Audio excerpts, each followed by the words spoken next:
Assalamualaikum warahmatullahi wabarakatuh.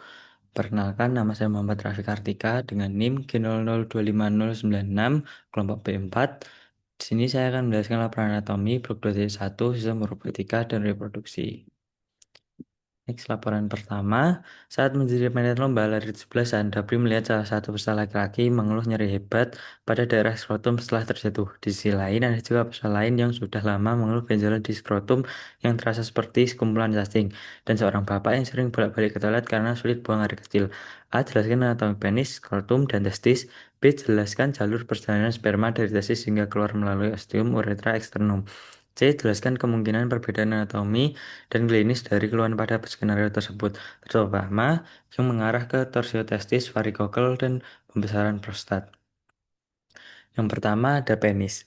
Nah, penis merupakan organ reproduksi sekaligus organ ekskresi urin pada laki-laki. Secara anatomi, penis terdiri dari tiga bagian utama, yaitu radix, akar, korpus batang, dan glans penis, kepala. Radix merupakan bagian yang melekat pada struktur panggul, sedangkan korpus adalah bagian yang memanjang yang tersusun atas jaringan erektil, yaitu dua korpus cavernosum dan satu korpus spongiosum. Korpus cavernosum berperan dalam proses ereksi karena dapat terisi darah, sementara korpus spongiosum mengelilingi uretra dan menjaga agar uretra tetap terbuka saat ejakulasi.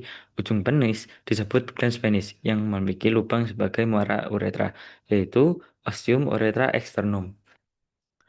Lalu lanjut, skrotum. Skrotum adalah kantong kulit yang menggantung di bawah penis dan berfungsi sebagai pelindung testis. Skrotum memiliki peran penting dalam mengatur suhu testis agar tetap lebih rendah dibandingkan suhu tubuh, yaitu sekitar 2-3 derajat Celcius lebih rendah, yang sangat diperlukan untuk proses spermatogenesis. Pengaturan suhu ini dibantu oleh otot dartos dan cremaster yang dapat berkontraksi atau relaksasi sesuai kondisi lingkungan. Selanjutnya ada testis. Testis adalah organ berbentuk oval yang berada di dalam skrotum dan berfungsi sebagai tempat pembentukan sperma serta produksi hormon testosteron. Di dalam testis terdapat struktur bernama tubulus seminiferus, tempat terjadinya proses spermatogenesis. Selain itu, terdapat sel Leydig yang menghasilkan testosteron dan sel Sertoli yang mendukung perkembangan sel sperma. Lalu lanjut, jalur perjalanan sperma dari testis hingga keluar melalui ostium uretra externum. Sperma yang diproduksi di dalam testis akan melalui serangkaian saluran sebelum akhirnya dikeluarkan dari tubuh. Proses ini dimulai dari tubulus seminiferus, tempat pembentukan sperma, kemudian menuju ke rete testis, yaitu jaringan saluran kecil yang mengumpulkan sperma. Dari sini, sperma dilahirkan ke ductus efferent yang menghubungkan testis dengan epididymis. Selanjutnya, sperma masuk ke epididymis, yaitu saluran panjang yang berfungsi sebagai tempat pematangan dan penyimpanan sementara sperma. Setelah matang, sperma akan bergerak melalui vas deferens, yaitu saluran yang membawa sperma menuju rongga pelvis. Vas deferens kemudian bergabung dengan ductus dari vesikula seminalis membentuk ductus ejaculatorius yang akan bermuara ke uretra. Nah, sperma kemudian melewati uretra yang terbagi menjadi tiga bagian, yaitu pars prostatica, pars membranacea, dan juga pars spongiosa. Selama perjalanan ini, sperma juga bercampur dengan cairan dari kelenjar aksesori seperti vesikula seminalis, prostat, dan kelenjar bulbo uretral untuk membentuk semen. Akhirnya, semen dikeluarkan melalui ostium uretra eksternum di ujung penis saat ejakulasi. Lalu lanjut, perbedaan kemungkinan anatomi dan klinis pada skenario. Pada skenario tersebut terdapat beberapa keluhan yang mengarah pada kondisi yang berbeda, yaitu torsiotestis, varikokel, dan pembesaran prostat. Nah, torsiotestis terjadi akibat terbuntingnya korda spermatika sehingga aliran darah ke testis terhambat. Kondisi ini biasanya ditandai dengan nyeri hebat yang muncul secara mendadak. Seringkali setelah aktivitas fisik atau trauma seperti jatuh saat lomba, secara klinis testis dapat tampak lebih tinggi posisinya dan sangat nyeri saat disentuh. Torsiotestis merupakan kondisi darurat yang memerlukan penanganan segera untuk mencegah kerusakan permanen pada testis. Lalu ada varikokel. Nah, varikokel adalah pelebaran vena pada plexus pampiniformis di skrotum. Keluhan khasnya adalah adanya benjolan yang terasa seperti sekumpulan cacing saat diraba. Biasanya kondisi ini tidak menimbulkan nyeri hebat tetapi dapat menimbulkan rasa tidak nyaman atau berat, terutama saat berdiri lama. Varicocele sering terjadi di sisi kiri dan dapat berpengaruh pada kesuburan jika tidak ditangani. Pembesaran prostat atau benign prostatic hyperplasia atau BPH umumnya terjadi pada pria usia lanjut. Kondisi ini menyebabkan gangguan aliran urin karena uretra tertekan oleh prostat yang membesar.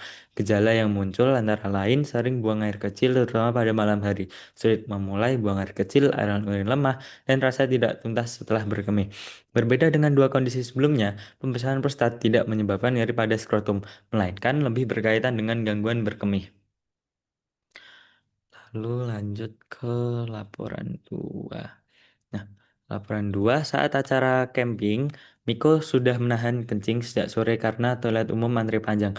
Malamnya, ia mengeluh nyeri pinggang yang menjalar ke bawah anyang-anyangan dan merasa buang air kecil tidak lampias. Keesokan paginya, temannya panik karena Miko bolak-balik ke toilet sambil memegangi pinggang seperti sedang audisi sinetron. A. Jelaskan pembagian organ sistem urepetika dan fungsi umum masing-masing organ. B. Jelaskan alur perjalanan urin mulai dari ren hingga keluar melalui uretra serta sebutkan bagian-bagian penting yang dilalui. Yang A. Pembagian sistem urepetika dan sistem. Lalu ada ginjal ren.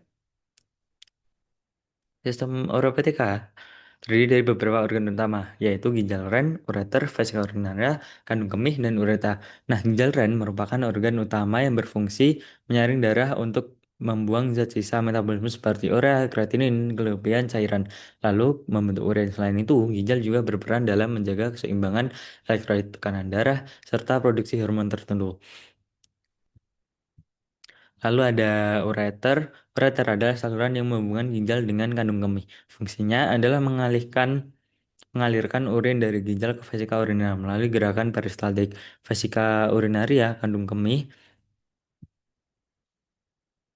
vesika urinaria atau kandung kemih berfungsi sebagai tempat penyimpanan sementara urin sebelum dikeluarkan.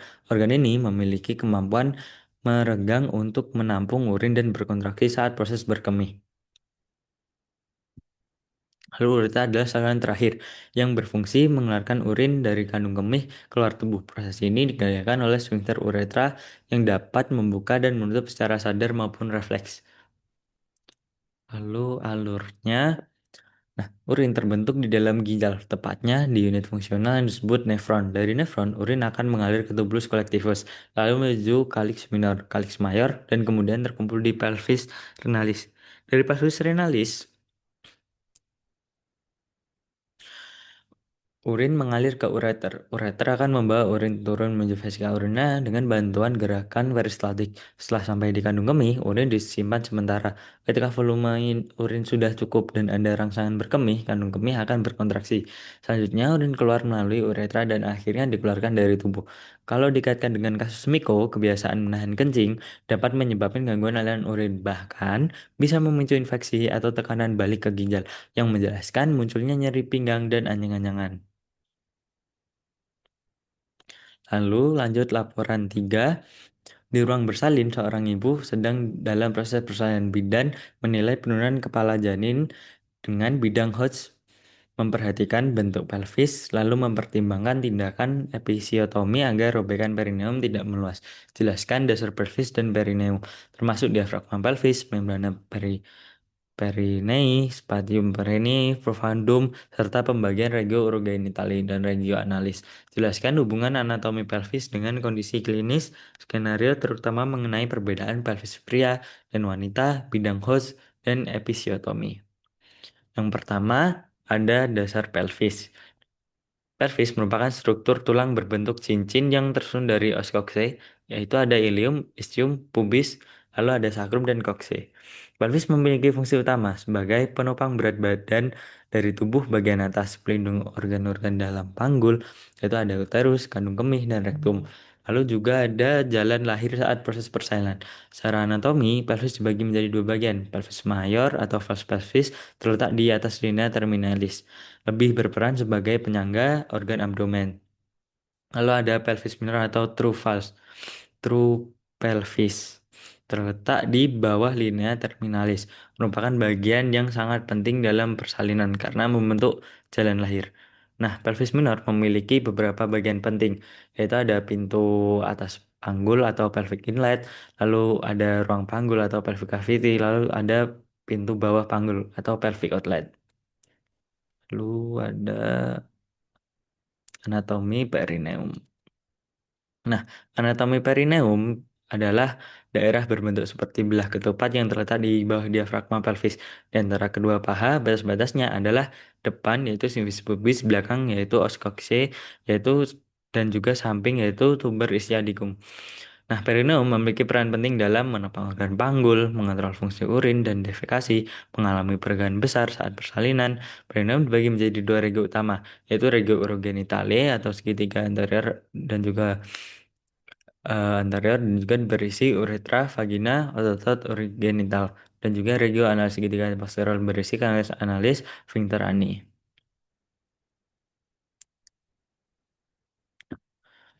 Nah, struktur penting perineum diafragma pelvis adalah lapisan otot yang membentuk dasar rongga panggul, terdiri dari muskus levatorani atau bubuk coccygeus, ilococcygeus, bubuk rectalis, dan juga muskus coccygeus. Fungsi utama menopang organ panggul, menjaga kontinensia urin dan feses, membantu proses mengencam saat persalinan. Pada persalinan, otot ini akan meregang untuk memungkinkan keluarnya bayi.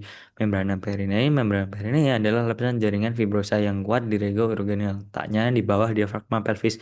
Fungsinya memberi penopang tambahan bagi organ urogenital, menjadi tempat perlekatan otot-otot perineum, menjaga stabilitas struktur perineum, dan juga ada spatium perineum profundum, ruang perineum dalam. Ruang ini terletak di antara diafragma pelvis dan membrana perineum, berisinya otot-otot dalam perineum, kelenjar, pembuluh darah, dan saraf. Fungsinya mendukung fungsi reproduksi melalui mekanisme berkemih. Nah, ini perbedaan pelvis pria dan wanita. Perbedaan ini sangat penting dalam konteks persalinan.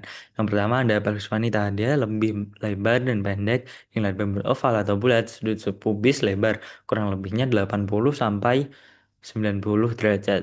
Lalu ada juga sakrum lebih pendek dan melengkung. Untuk pelvis pria lebih sempit dan tinggi. Inlet berbentuk hati, sudut subpubis sempit, kurang mendukung persalinan. Bidang Hodge dalam persalinan, bidang Hodge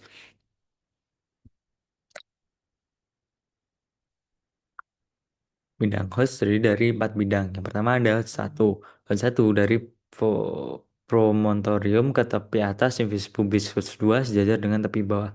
Host 3 sejajar spina ischiadica. Titik kritis engagement. Lalu ada host 4 sejajar ujung os coccygeus. Lalu ada episiotomi dan perineum. Episiotomi adalah tindakan pembedahan kecil berupa sayatan pada perineum untuk memperlebar jalan lahir. Tujuannya mencegah robekan perineum yang tidak terkontrol, lalu mempercepat proses persalinan, melindungi otot, dan juga jaringan penting di perineum. Jenis episiotomi yaitu ada median dan medial. Median itu lurus ke bawah lebih mudah sembuh, tapi resiko ke anus lebih besar.